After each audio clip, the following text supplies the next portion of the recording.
सभे मगहिया भाई बहन के भूलेटन काका के राम राम आथिन।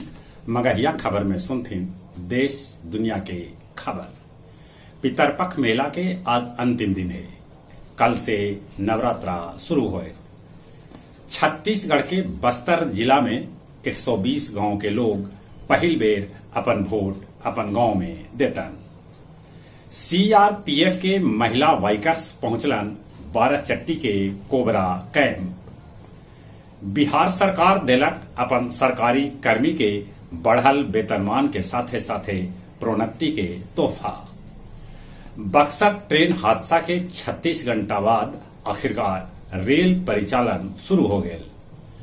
मुजफ्फरपुर के महबल में स्थापित कैल जाए लेदर पार्क। साल भर में एगो बिहारी खात 25 गो अंडा, ऐसा आंकड़ा बतावा है।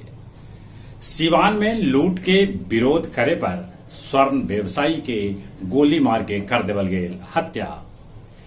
इजराइल हमास के बीच लड़ाई अभी है जारी।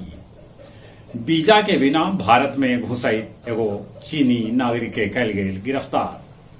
फ्रांस के स्कूल में चाकू से हमलावर कैल हमला, शिक्षक के हो गेल मौत। गाय दान करके पितरन के उद्धार के कामना कैलन गया जी में पिंडदानी। मगध मेडिकल कॉलेज में डेंगू के मरीज के रक्त प्लेट मिलना फिर बंद हो गया। जाखिम स्टेशन भी टूट गेल ओवरलोडेड तार, जकरा चलते रात भर रेल परिचालन में पड़ल बाधा।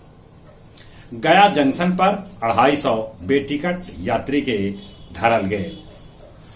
केदारनाथ मार्केट में ई बच्छर बन रहा है श्री राम मंदिर के स्वरूप। अब कुछ खेल के समाचार। वर्ल्ड कप में आज भिड़तन भारत और पाकिस्तान। 2028 के ओलंपिक में क्रिकेट के शामिल कैल जाए, अब एक रास्ता हो गया साफ। न्यूजीलैंड विश्व कप में बांग्लादेश के हरा के हैट्रिक के लगौलक। जी चलित एक बार फिर से अपने सभी के भूलेटन काका के राम राम।